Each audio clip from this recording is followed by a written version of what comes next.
Je suis François Marcadet, coordinateur du groupement régional des CIVAM en PACA.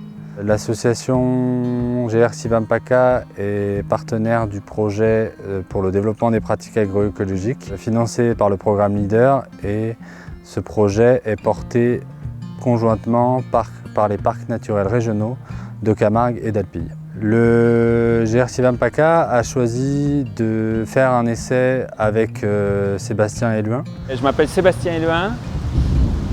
L'entreprise s'appelle Le Jardin du Papet depuis à peu près depuis le début. C'est le nom commercial qu'on avait donné à la ferme. C'est une ferme qui a commencé, il y avait 5 hectares et 4000 m² de tunnel. Et à présent, on a à peu près 8 hectares et 5000 m² de tunnel. La ferme s'est tournée entièrement sur les paniers de légumes. Et je vends 100% en AMAP comme ça pour faire un panier diversifié. Cette année sur les courges, on a fait un essai en partenariat avec le CIVAM. C'est-à-dire l'idée c'était de mettre du broyat sur certaines lignes et sur les lignes d'à côté un paillage plastique plus conventionnel du coup. Et d'essayer de voir en termes de temps de travail et puis de facilité et puis aussi de récolte, savoir s'il y avait des différences entre les deux. Et on a mis en place les variétés de façon à ce qu'on ait vraiment, par exemple il y a plastique, broyat plastique, mais on avait vraiment la même variété qui remontait dans le champ et on pouvait rapidement constater si au tout début de la culture, quand les plantes sont petites, s'il y en a qui profitaient plus d'un paillage qu'un autre, quoi. Avec Sébastien, on a donc choisi de faire un test sur l'utilisation de broyat composté. En fait, avec Sébastien, depuis plusieurs années, on est en relation sur le broyat. On l'avait aidé à obtenir du broyat non composté de la part d'une collectivité de Cavaillon. Et là, il avait choisi d'être plutôt sur du broyat composté. La grosse différence qu'il y a eu en fait sur cet essai-là, c'est le temps de travail, de mise en place. C'est-à-dire que la mise en place sur le broyat composté, elle nous a pris du temps. Moi, je ne suis pas équipé spécialement pour répandre le broyat composté.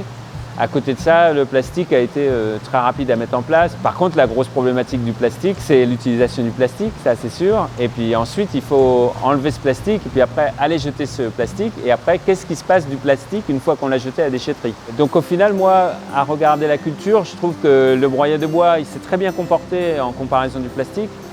Derrière, on a mis du temps à l'épandre, mais maintenant, hormis enlever le tuyau de plastique rigide qu'on pourra réutiliser l'année prochaine, on n'a plus rien à faire. C'est-à-dire que le broyat est sur la terre et puis il ne coûte plus, alors que le plastique, le travail n'est pas terminé. Il va falloir maintenant qu'on lève ces plastiques et après qu'on les stocke et après qu'on les emmène à la déchetterie, etc. Alors cet essai, je vais le remettre en place. Je pense que je vais continuer à le mettre en place sur différentes cultures. Sur courge, ça a été quand même vraiment concluant, donc on va sûrement prendre le temps de mettre du broyat partout. Après, en broyat, il y a différents types de broyat, donc ça va être intéressant de tester quand même le broyat composté, qui est très fin comme ça, avec des broyats plus grossiers, qu'on peut du coup obtenir de façon qu'on arrive à récupérer de façon gratuite encore. Nous, ce qu'on essaye au niveau du CIVAM, c'est de développer aussi les partenariats avec les collectivités pour qu'ils fournissent gratuitement du broyat de déchets verts chez les agriculteurs.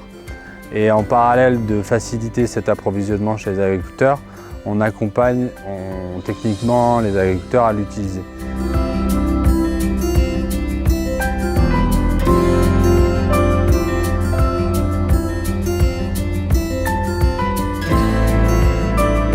Après, c'est des essais que j'avais déjà mis en place moi les années précédentes. Et il y a effectivement des cultures qui se plaisent plus ou moins dessous. Par exemple, en culture précoce sous tunnel, j'avais pu constater moi quelquefois que sur un haricot qui a besoin de chaleur pour démarrer, ce n'était pas l'idéal. Parce qu'en fait, on isole le sol des premiers rayons de soleil et là où le sol a besoin de se réchauffer. La façon dont se comporte le sol dessous, finalement, sous le plastique, ça crée un espèce de microclimat un petit peu chaud avec de l'humidité et les plantes, elles aiment bien ça, quoi. Alors qu'avec le bois, c'est beaucoup plus complexe de réhumecter le sol. Le bois, il a tendance un peu à absorber, il y a un petit peu moins cet effet-là. Et du coup, il y a vraiment des cultures qui s'y plaisent et d'autres un peu moins, quoi. D'un sol à l'autre, ça va être très différent.